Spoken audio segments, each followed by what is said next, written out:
Okay, Business Exposed this week is going to be dropping in two 17-year-old boys who have had their goal-setting decisions made since almost the age of 8.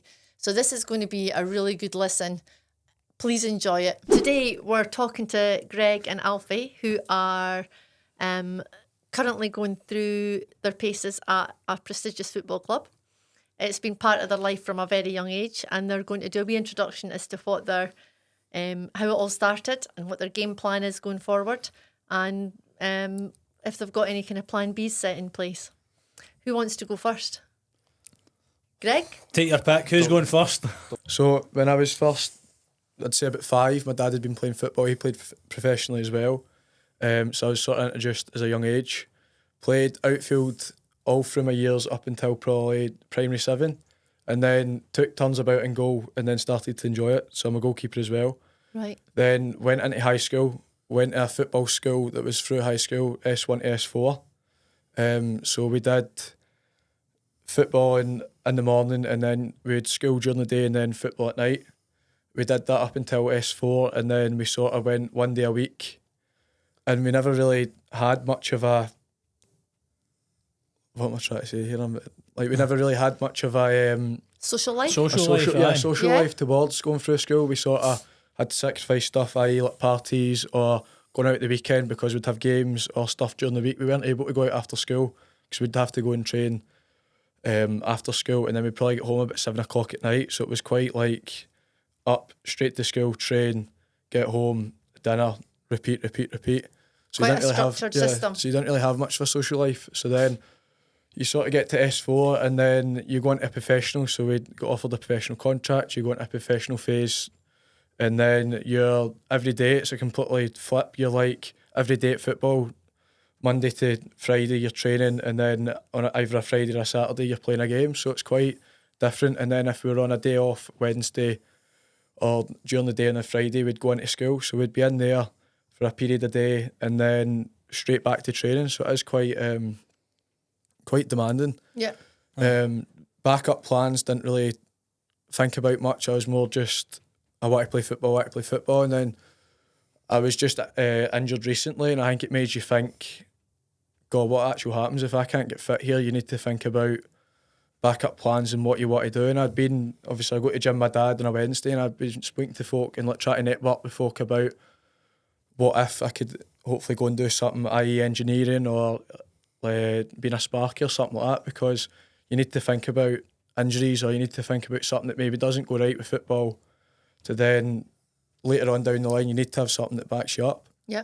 No, as to be fair, it's quite a difficult one, because you're listening to a lot of opinions, and it's like just to only have a plan A, right? Because I'm that confident it's going to happen, and that confident I'm going to make it in whatever field you're in. But you're right, if there's something untoward happens, it's not in that plan, then that's when you go, hold on, maybe I do actually need I do need a plan B. Especially in a world where fitness is involved. As you say, it might only take one injury, and you need the plan B. Trouble, it's a non-negotiable. You need a backup. And that's something that we try to instill in parents to our boys, because you just never know what's round the corner. Yep. The investment for us at the beginning, when our two boys started, they were a similar age, 5, and then it was 8, from the age of 8 they were scouted by a club, which meant 5 days a week we were travelling to from Fife to Glasgow for training, right, every night of the week, which isn't just round the corner. This is what I've got to look forward to with my tour that I've just started playing. Absolutely. But the investment for me at the beginning, whilst different maybe from their dad, the investment for me was, it keeps them busy. It keeps them, they don't have time to be on the streets hanging about with pals who don't maybe have the same vision for their future at that age, or their same goals set at that age. But because they started so young in a structure, I think it gave them a dedicated path to stick on. And obviously you have to enjoy it, because a lot of kids try different things but don't necessarily enjoy it. Yeah. When do you think, Greig, you decided that football was it for you, and that you thought you wanted to discount everything else? Because I know what age it would have been for your brother, probably the age of 5. That was really early. I was quite late. Yeah. 10 maybe. Yeah. I was in and around football since 5, 8, but wasn't like my full life. Like, Yeah. I've always had other interests. Is it Some your full life now? Is Aye. like football is like you're Yeah. like this is exactly what I'm going for. Exactly what I want to be, and it's probably the only thing I can be. I don't have much education. Well, that's not true because you did stay on till 5th year, but Yeah, didn't really school apply wasn't my much at that interest. point, did you? Nah, school wasn't really much of my interest. Whereas his brother was the same. He just switched off from school basically from the first year of high school. Right, okay. But he had a kind of different setup where he was at an SFA school in Edinburgh, Yeah. and played for them, but Yeah. also trained for another club in Glasgow. So he was Right. like on the road from 6. He was up from 6 o'clock in the morning, Yeah. and his day didn't finish till 10 o'clock at night. He was doing longer hours than a working man, Right, okay. and that was from kind of the age of 11. First year of high school. First year of high school, it was just non-stop for him. Aye. But, that apart, Greg, you had different interests and different sports that you were really keen on other than the football at a young age, didn't Yeah, you? me and Grant Tell were us a bit very- about that. I done gymnastics and Muay Thai, which I enjoyed until I moved to Glasgow. And then going into a new area, new people, a different gym, Yeah. threw me off a bit. Different people, very different over here Yeah. to what I was used to in Dunfermline. Everyone was What nice in are you trying to say Dunfermline. about us Glaswegians? All good, all good. When I was at that age, yous were all scary, but We're all right now. he's all fine now. But Well, see, just on that. See, obviously, you're saying you've done a lot of different sports. What made you think, or made you realise football was the right one? Well, I mean, were you better at football than any other Aye, sports? Or what was the one probably that you realised, right? No, I'm going to focus on football and discredit the rest. well, just how well I was doing. How much I was enjoying it more, maybe. Like, I do miss other sports, like, do miss Muay Thai, like, working with Kenny. I still remember it. Yep. I still miss that, but I was probably better at football, so I just stuck with football. Aye. The only reason I was at gymnastics was to help me with football. Dad was always one for finding things I can do to benefit me in other ways, not just in the Okay. one area. So Plus I think it's that's quite why I a- got into gymnastics. Yeah, it's a good thing to have when you're solely focused on one thing and you have a bad day at it. I think your mindset It ruins everything. ruins everything. Whereas if you've got a distraction, so Alfie, you enjoy golf. Yeah. We've So been that's playing a good paddle as way. well, haven't we? We've been doing paddle, we've been doing tennis. quite a few things. It's just Yeah. good because if say you have a shit training, or That's all bad right. It's all training right, day, it's say you fine. have a We're cool with swearing in here, it's say you fine. have a bad training day, or you can't switch off. You need something to be able to go and Yeah. do, and you just think, do you know what? It's not the end of the world. I've just been paid for it. Yeah. Doesn't make you bad. You're not just 'cause Yeah. you've had one training session that isn't great. Doesn't make you a bad goalkeeper or a bad player. Or it's No. just everyone has a bad day at the office. Do you know what I mean? So then if you go and do something else, it gives you that release to then come in the next day and you know what? I'm going to be And better than just what I was reset. today. Yeah. I think there is a different lot of pressure as well, just maybe not in football, but like in sport across the board, right? That, as you say, like regardless of what job you're in, right, you're going to have good days and bad days, but I Yeah. think Aye. the bad days are highlighted more Then in you're the better. sporting world because it's like headline news that somebody didn't perform, but Yeah, we all don't perform at our best. Yeah. Yeah. Every day. It's impossible to do it every single Aye. day of the week. I mean, there's going to be. That's where right now, as you know, I've got a wee part-time job, Yeah. which pays buttons. But if I've had a stressful day on the property side, Yeah. and I'll go, the last thing I want to go and do is stand at a checkout right now. Yeah. But it's actually quite good. It gives your brain something different to think about Yeah. and takes the pressure off that bad experience or Yeah. the problem that you're dealing with to, just switch it up a little bit, and Yeah. then you go back to your house and reset, and you go. Yeah. It gives you a different perspective on that same problem, Yeah. and it helps you kind of move forward a wee Yeah. bit. I think it's good as well to find, see when you've got like a wee, like a problem, you see to find somewhere like, your example might be in that job, that you've got somewhere else outside that environment. Yeah, absolutely. It's To- just a complete distraction. To think about it, I mean, I not as much as I would like to, but go to the gym, but Yeah. I don't really go there for the reason of mainly the kind of fitness aspect. I go there because like relief in it. It's more aye, relief, yeah. exactly. See, for that hour I'm in there, Yeah. right? I'm not answering any calls, any text messages. I've got the headphones in, Yep. and see most of the decisions that I've made in my business, they've been made in that time frame because I've got no other outside influence to sway my decision in any way.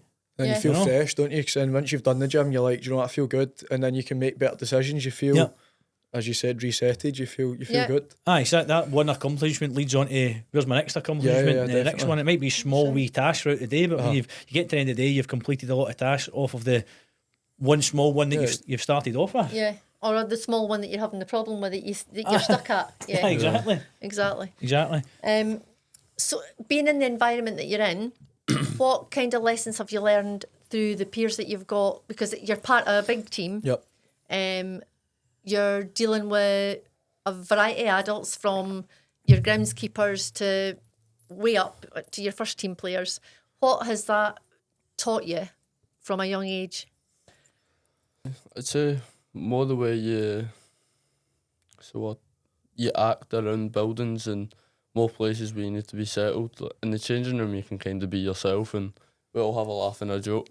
Can go a step too far sometimes, but it is all fun at the end of the day. But once you're out of that, like, changing room or that environment, you need to be more mature. Like, if you're away on a trip or something, you kind of learn how to handle yourself in places where, as you said when we were talking, like, you're representing your club.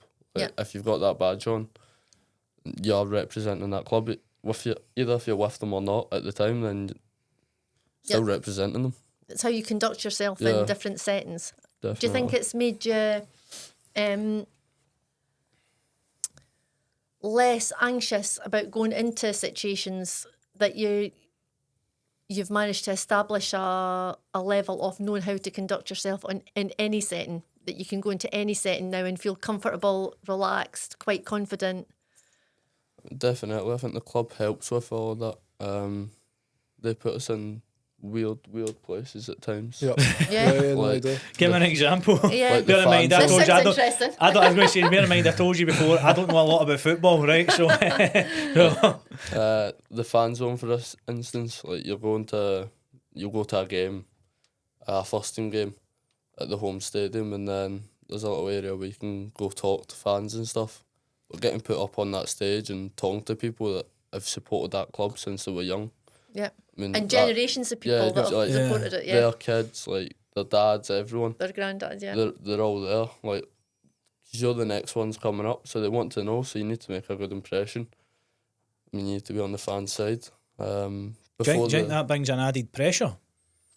Like, see if you're put in that environment, does it bring you a kind of added pressure that I know that you need to represent the brand and conduct yourself, but do you think there is anything added on top of that that's like? I'd say so. I just think because everyone's judging you 24/7, you're always getting judged. Yeah. And if you slip up, if you do something that the fans maybe don't see as professional, or how they see as a footballer or anyone that plays sport, you get scrutinised straight away. You get yours straight away. You're in the newspaper or whatever, or social media. If you're on social media and you do something that maybe they don't think's deemed professional, that's you've lost them straight away, and it doesn't look good. Yeah.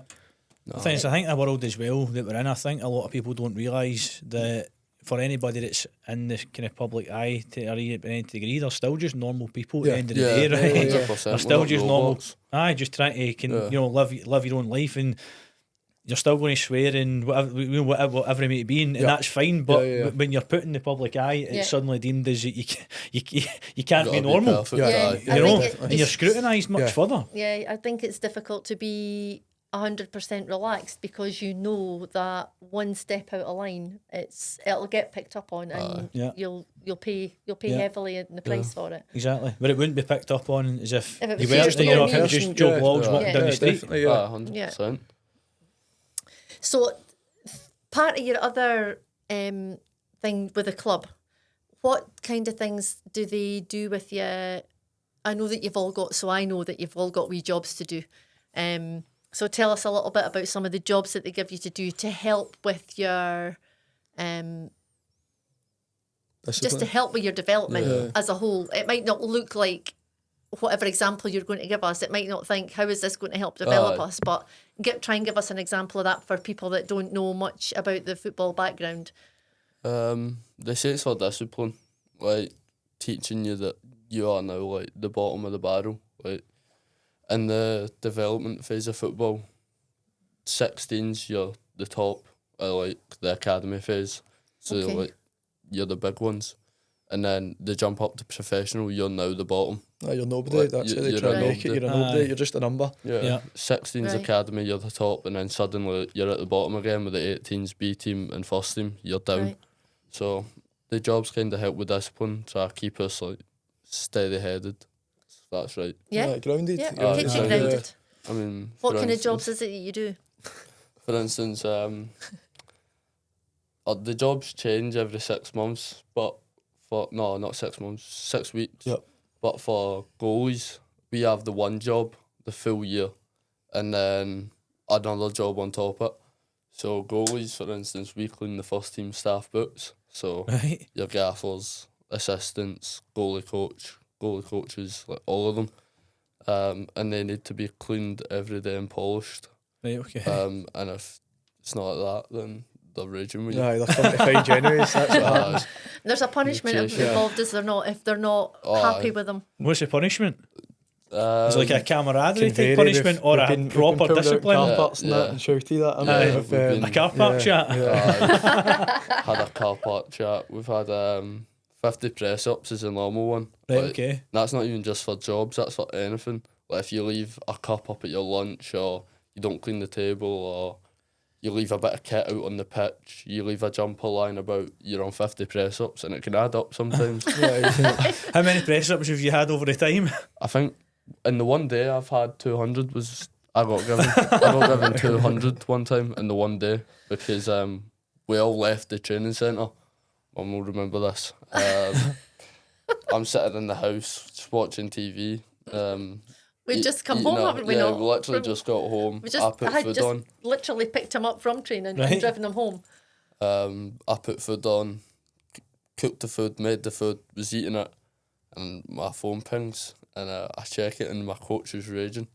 He's called the full team back into the training centre. You're and this joking. is it, What, like, straight away there and then? straight away there and then he went, it was about 6 o'clock or something, because it was quite a late day, it was a Monday or something, and our coach went, everyone back in this training centre right now, and we were all like, oh no, what have we done?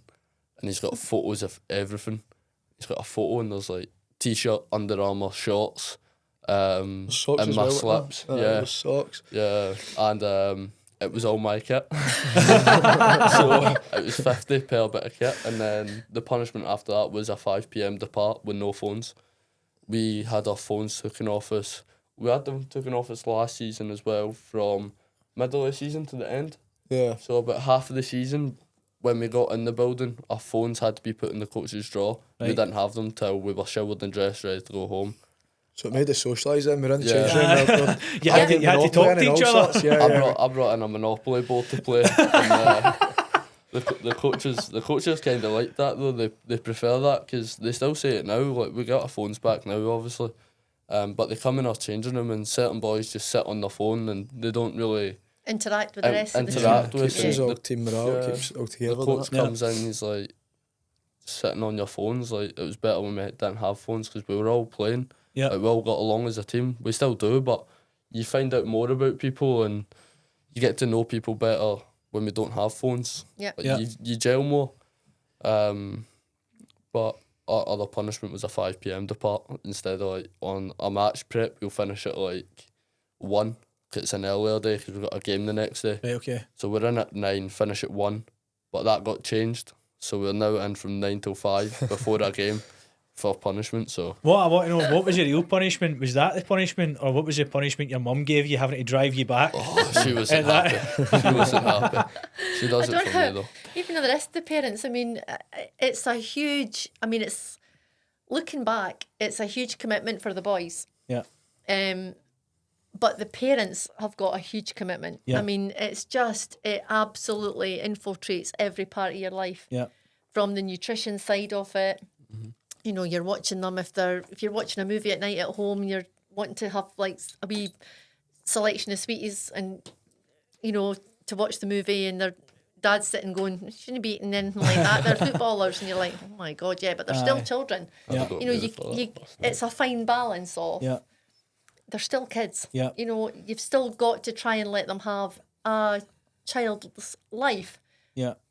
but make them aware of the decisions that they've made, that there's a serious side to it as well that they've got to be aware of. If this is what you're sitting telling me this is what you want to be when you're, grown up, and this is what your career is that you're picking, then you've got to be as committed as we are, because we were driving, like, you drive all over the country. Yeah. I mean, I was going to say that. I mean, as I said to you, I don't know much about football, but now that you're saying that, I'm realising it's not just maybe about the individual. There's the wider circle who are affected and drawn into it as well, especially from such a young age. But it's probably one of the unique scenarios that, obviously, we talk a lot of time in business that your age doesn't really matter, right?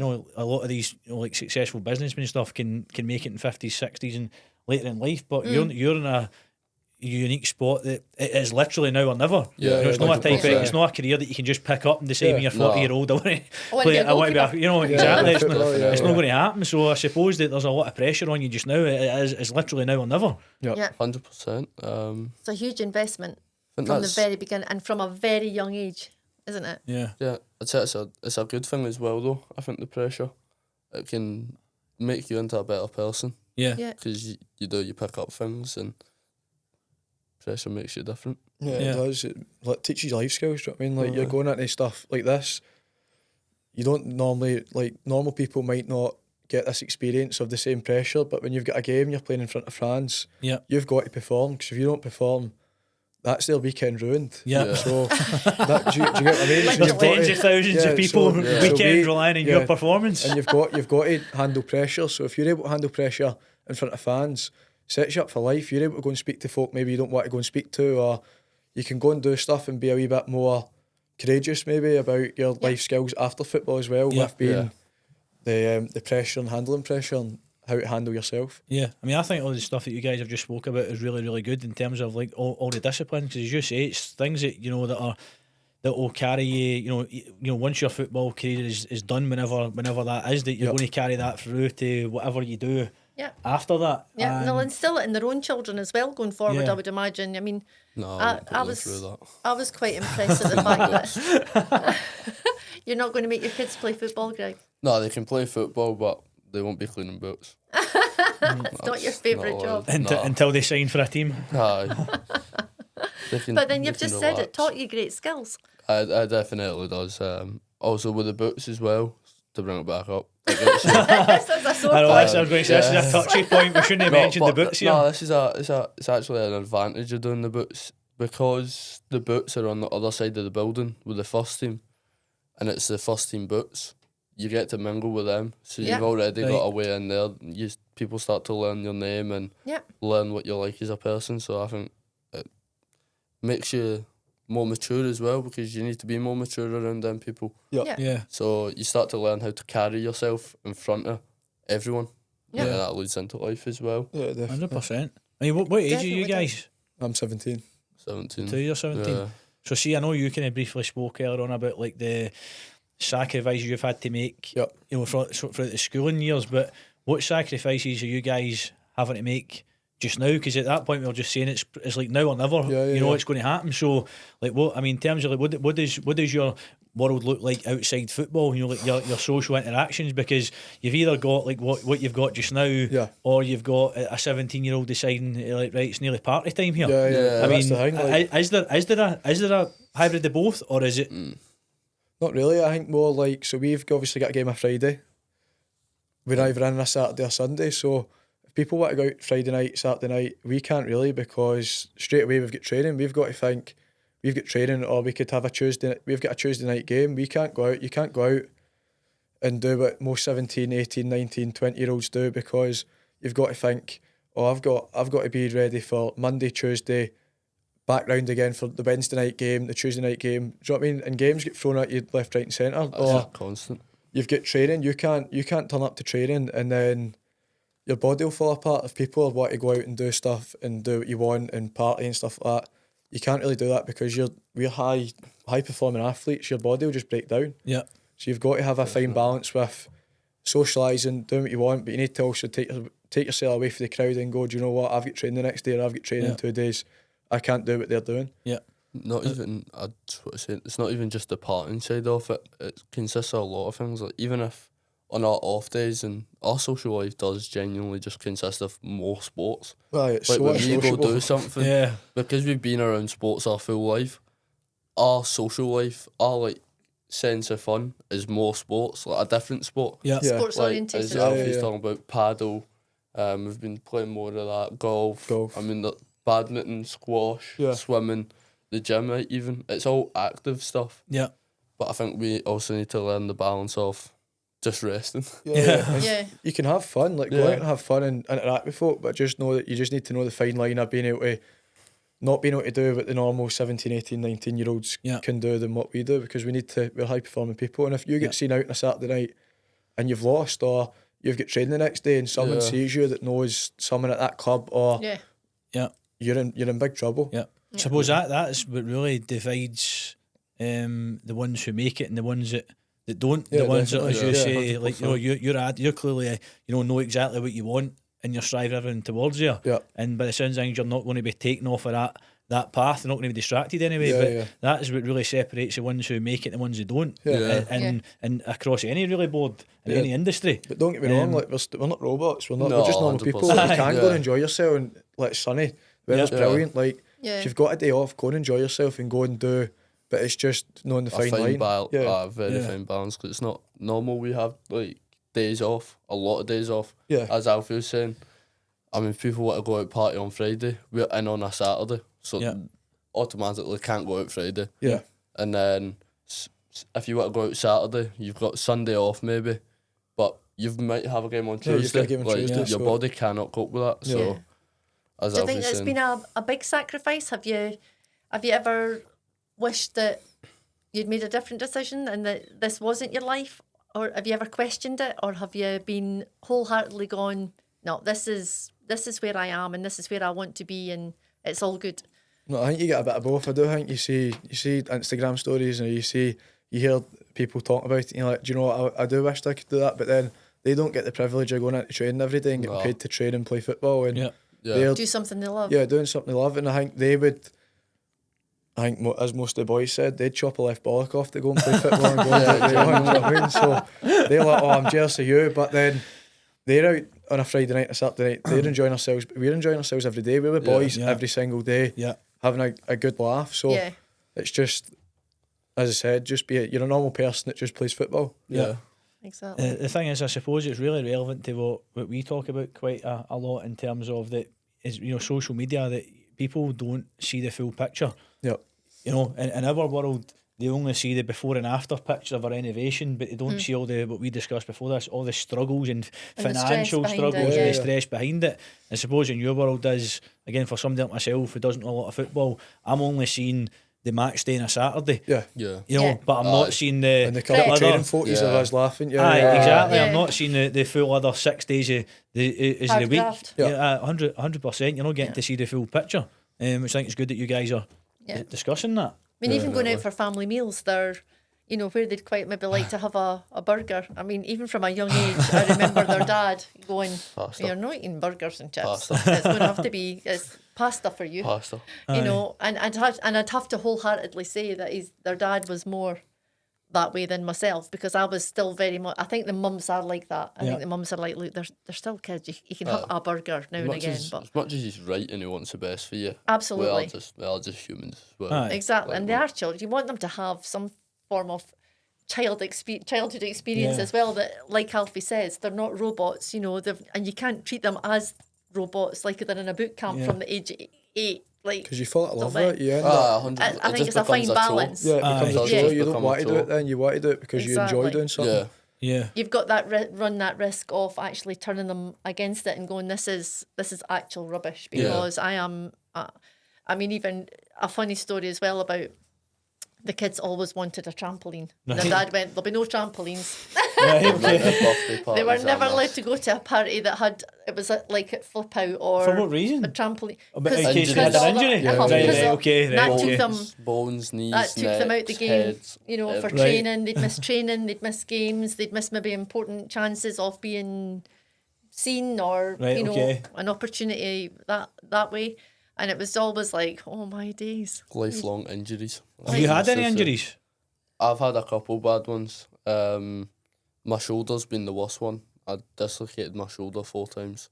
Playing football or outside football? Playing Right. football. I've never You're really... not in a trampoline. Right, Not on a okay. trampoline. And if Not it on a was, you'll just trampoline. lie to your dad. Just like, Yeah, I didn't take him. 100%. it's not worth a condo worth going there. But apart from, it's always been the one injury. Apart from that, I've not really had much long injuries. I had a groin tear and my shoulder, but that's probably it on long lasting injuries.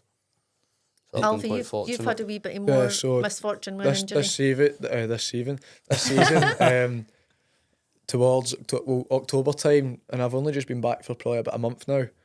I tore my patella tendon right underneath my kneecap, so played for 9 minutes against Partick Thistle, and then came off, and I was like, oh no, my knee's not right. And then from there on, I just couldn't get fit. It was supposed to be 12 weeks. The injury was supposed to be. It lasted near enough 5 months. Right, okay. I just couldn't get fit. I just kept having setback after setback. I'd train for a week, my knee would fall apart, go back to rehab, keep doing everything I needed to do, and then just kept falling apart. So that was quite frustrating. That's probably the first ever injury I've had where I've gone, oh no, this isn't going well here. And then I'm back now, my knee's perfect, feeling good and training well and playing well. It's just more, when you are injured, you can get into a way of like, I don't know what's going to happen here if I can't get fit, and I think that was the scary part. It's a bit mental challenging. Yeah, Like, it's not definitely. even physically challenging, it's more mentally challenging. Yeah.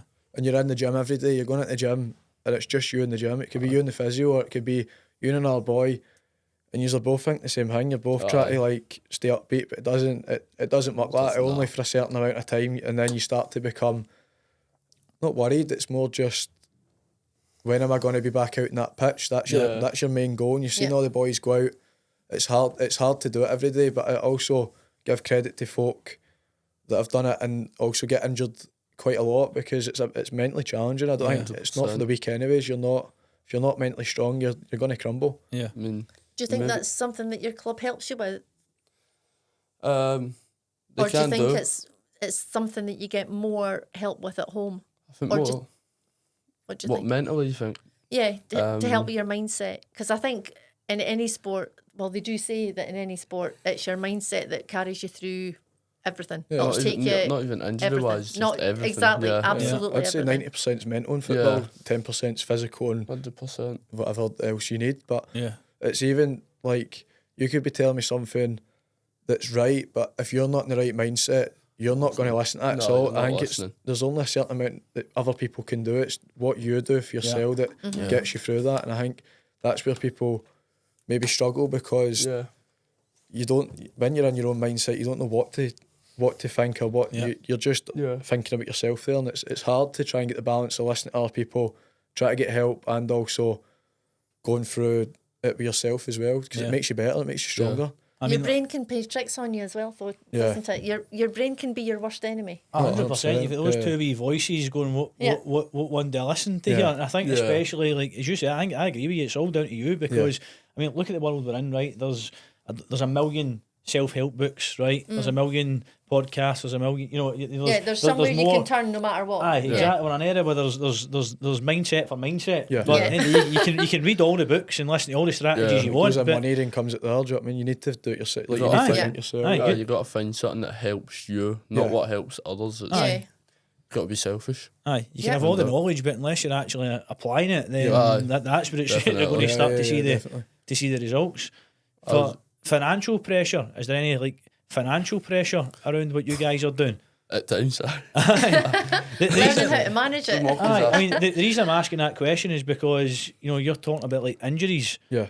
and I suppose you could be a really high paid football player, but if and everything's going great, but as you say, one injury could destroy your career. Yep. And at the end of the day, that is your career. I know it's fun, right, and you're enjoying what you're doing, but that is where you're relying on income from. Yeah, definitely. So if that gets cut from you, you've got a problem. I mean, where do you guys see, or do you feel like any financial pressure?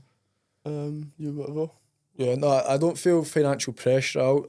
What I was going to say though is, like, I do feel because we are footballers and people expect you to be on crazy money and more money than what people feed off you, and that's where you need to watch. Like, you could be out, you can get that because you're a footballer or something like that, and then that's where you sort of fall into a trap if you're too nice, or you need to sort of fend for yourself in that sort of situation. But then also if you're injured and maybe you've not got a new contract coming up during that season, you can't just blow your money to then go, oh no, I've got no money now. You need to sort of put money away, think about what might happen next season. You need to evaluate what's going to happen the next couple of seasons to hopefully, if you can't get a contract at the end of the season, you need to think, am I going to be able to live off what money I've saved away for the next couple of months to then try and find something else? Yeah. I think that's what's obviously quite hard, because you get this money and you want to spend it. You want to get a new t-shirt, a new pair of trainees, and everything.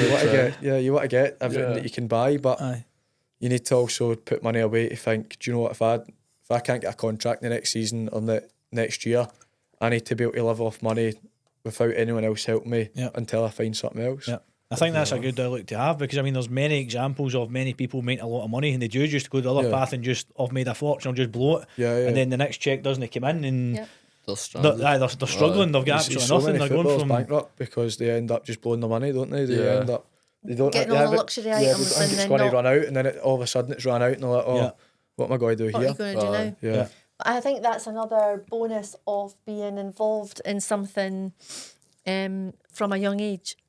It sets you up to think differently, because I don't know there'll be many, I might be speaking out of turn, but I don't think there'll be a lot of 17-year-olds that'll have that same strategy going on in their minds of how do I finance myself? Will I be able to afford a mortgage?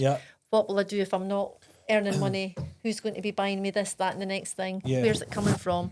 And because they've been in that kind of environment and around different types of peers, they'll think on a different level. Yeah, I was going to say that. To me, you guys are coming across like, you know, not looks by the way, but conducting like yourself like you're 30. Right. You know, in terms of like what you just said there, the forward planning. Whereas most people, you know, guys and girls at your age are like just getting their first like part-time job after school, and like they're just like starting on that kind of ladder, whereas like you're like years ahead of that in terms of everything that you're and on a part-time job they'll not be thinking about, you know, they're thinking about what can I spend this on at the weekend, what party am I going to exactly. I was going to say that. Let's get my wages on a Friday and they're blown by the Friday. We might be to different parties if yours is lasting to a Monday, but that's, you're right, there's obviously a lot of other disciplines. I don't go to any parties. What was the last party you were at? I don't know the last party I was at. No, that's great. The only other thing I was going to say to you was, so again, a different set of questions. So Greg, you've got an older brother. Yeah. Alfie, you've got a younger brother. Yeah. So from your perspective, what did your older brother influence you on? What? Football wise? Any under pressure now, big man, under pressure. Just looking up to your big brother when you were younger, what did it make you think of? I think he's a good role model. I mean, we didn't get along at first. Well, we did at very first. Yeah. We went through a weird bit of... You went through a teenage phase of, you were just annoying to him. That's normal. That's what my wee brother was to me, and now we've got, you know, good relationship. But if you're right, there's always a wee in-between part with two brothers. There's always a wee bit of a blip. Couldn't be any tighter. Like, me and Grant get along well. I've always looked up to him since I've actually matured and realised that he is my brother and he's someone I need to listen to. I mean, he's always been there for me. He always helps me through the bad parts of football, even the good parts. Not even with football, just in life as well, like clothes. That's Did he pick this outfit for you? No. That was all you. He actually wears this sometimes. He's but me and Grant are very different as well. He stays inside a lot. I'm always out. I need to be doing something. That's where I feel like if football didn't go well for me, I'd need a hands-on job. I couldn't do an office job or anything. Aye. I need to be out and have a trade. Doing people dirty work. Yeah, getting dirty. Always doing dirty. Always have. We'll snapshot that wee bit and put that on our Instagram reel, and then anybody can pick and choose how they want to read that one there, by the way. That might be a bad one, aye. That might not go well. No. But I've always looked up to him. He's what made me change from an outfielder to a goalie. Yeah, because like Alfie, you started outfield at first, didn't you? Just like fun fives and stuff, like first years of boys club, I used to love just running about like a madman. But Grant was a goalie. It looked fun, so I joined him. Aye. Yeah. I was going to ask how did that? How did you find your niche in football? With what position you're going to play? Just what you enjoy, really. Right, Like, okay. at Fun Fives, you kind of just run about like a madman, genuinely. Like, you don't have a position. No, You just run about. Even in boys' club for the first, like, 7, maybe 6, 5, like, them ages, you just kind of enjoy football for actual football. Yeah. Yeah. You don't really worry about, what position Learn about am I, tackling and all that kind Yeah. of stuff. learning about tactics, positioning. You just enjoy it Yeah. because it's a sport you love. Mm-hmm. And then when you start to get older, you start to learn more stuff about other positions, and that's where you really go, all right, I like Yeah. that one. And then you play it a couple times, and then you do well at it, and then you stick at it, and Yeah. then you get to where you are today. So how much strategy is behind when you go to play a match? Oh, say quite a lot. Yeah, loads. We loads. do analysis on the other team. I mean, the day before the game, we always watch clips on them, out of possession, in possession, you know, what do you call them? Free kicks, like set pieces. Yeah, so- Right. My God, there, plays football, I just can't You sure remember. you're a footballer? I know. Set pieces, you study all of it, and you then go out to train, and you train the way you've always played. Like, you stick, when you go into the game, you play the way you want to play. You don't let the other team dictate how you play. Right. But you kind of do patterns and stuff to help you analyse, like, where the areas of the pitch are open to really hit them.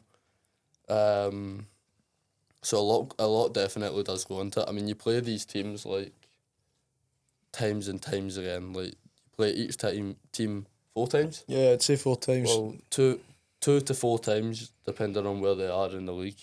So yeah, you play them, so you start to learn anyway once you've played them. And Right. you've played the same teams a whole years, like, so you learn stuff anyway, but you just go over that every day. Everyone's sort of got their own style. Like, who we play for want to let play out. They want to try and attack teams in a style where other teams want to just launch the ball. Right, okay.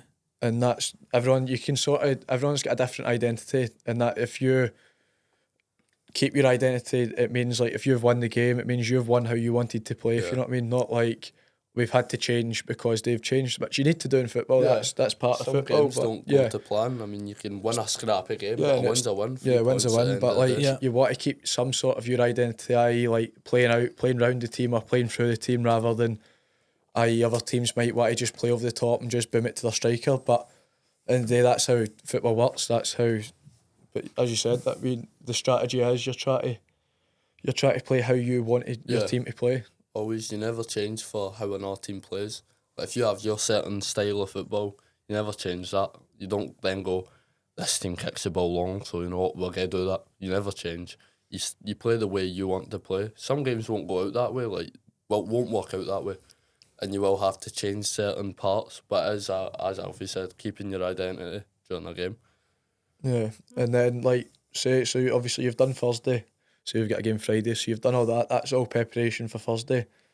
Then you've got to wake up in the morning and you've got to control your nerves. Say it's a big Yeah. game, or you've got to eat right. Food. Even on Wednesday, Thursday night, you've got to eat proper food. You've got to make sure you've got a good amount of sleep. Calories. Got to wake up Carbs. Friday morning, eat food, then not eat too much because then you're full and you feel terrible. You've got to eat the right amount, do what's right for you, then turn up to the game, wait about 3 hours. I would turn up 3-4 hours before kick-off. So then you've got to interact with the boys. You've also got to pretend you're not nervous when you can be nervous, and that's normal. Everyone gets nervous. Or So that's going back to the bit. You're just a Yeah. guy at the end yeah, of the just, day, just a normal guy. person. Aren't you? So then, Yeah. so then you've got to control that. You've got to conduct yourself as you would be. Then you've got to go out in the pitch, warm up, and then it's game time. So there's a lot to it. Run up to the game, and then you've got to go and play 90 minutes of football that could last longer than 90 minutes. Yeah. And you've got to Never absolutely batter yourself for that, however long the game is, to then go home and then try and switch off. And Yeah. 9 out of 10 times you don't sleep after the No. games. That's something you don't do because you've had so much run up to the game Adrenaline. in an hour and a half to then go home, your adrenaline's still going. It could go for the next couple of days because you're just trying to switch off and you can't. And that's the big part of it as well. Then you're in training the next day. And you've just got to go again. It's just repeat. Do you think all of the fans fully appreciate what you guys actually do? In terms of, you're a football fan, you turn up to the match, you're getting the enjoyment of the 90 minutes, right, as part of the crowd. That's their kind of pleasure point out it. Yeah. But do you think everybody, sitting in the stand fully appreciates what you just said, what even the run up to that 90 minutes has been on that day, let alone the previous week, day, month, year? No, definitely not. Like, you can, like, people don't realise the bus journey there, you could be stuck in traffic for an hour and a half. Turn up to the game half an hour before the game to then you've got to go and perform. They don't know that. They don't know what goes behind the scenes. They don't know.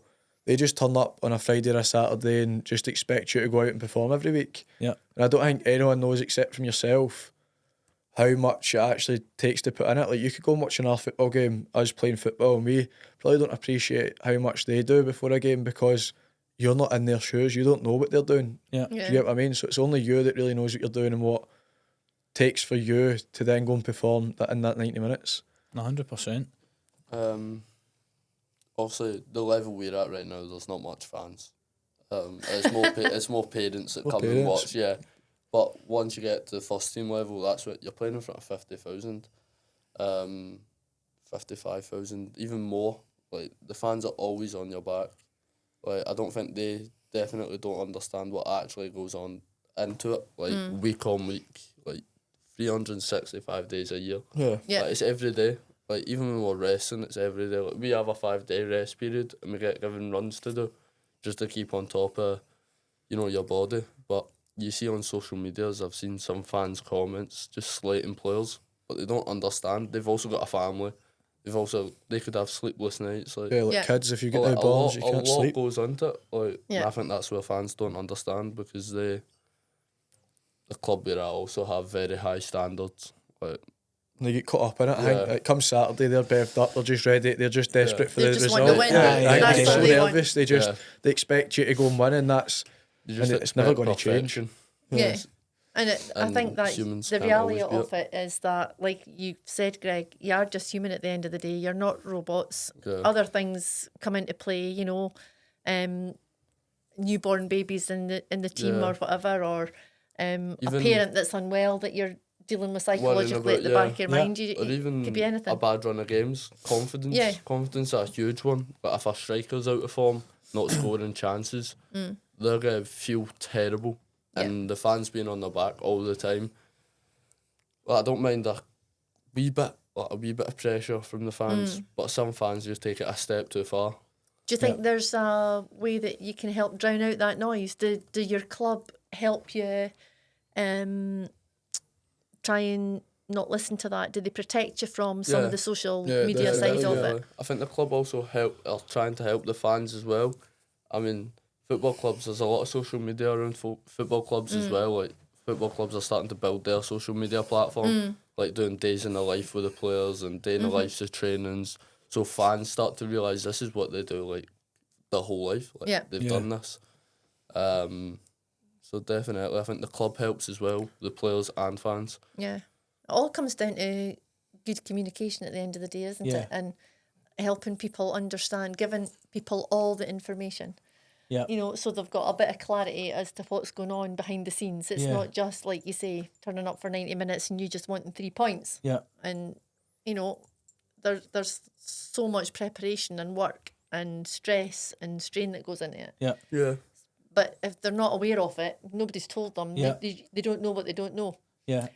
Like ourselves in the property game now, how much do we not know still? Oh, It's you're still innit? learning. It's all about experience. You need to learn these experiences to then, if you get it the same, learn, exactly. you know what to do next and you know how to deal with it and rectify it. Exactly. It's like our mentor was saying the other day there about, just to pick up on what you said, Alfie and Greg, about the, when you're in the 16s, you've levelled up, but that means you're at the bottom of that peg again. Yeah. And As soon as you jump back strive up forward. again, you're now at And the bottom. Exactly. Yeah. yeah. And that's exactly the same with us. If you to progress in your business, you'll get to a certain level that you think, right, I've cracked it, I know it, know exactly what I'm all about.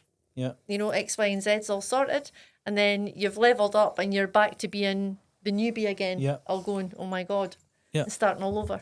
I found that even in the last 2 years of a change of career, because the job I was in before, I was in for quite a period of time. I was You knew quite inside out. Yeah, I knew the job inside out. I was kind of well known within that industry. Yeah. You know, could go into lead a team of people and Yeah. with confidence, and then I've left that role to go into something completely new.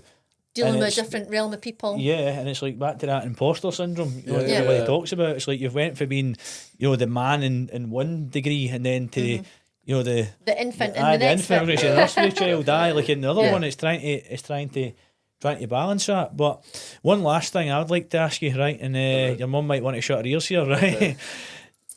Two young guys, footballers, right? You're going to get a lot of attention, distractions. How do you handle relationships?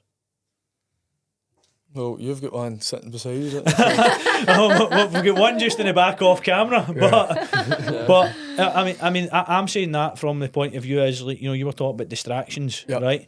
And Relationships are a huge one. yeah, relationships Yeah, is probably for me the biggest distraction you can have in terms of supporting or not supporting each other. Yeah.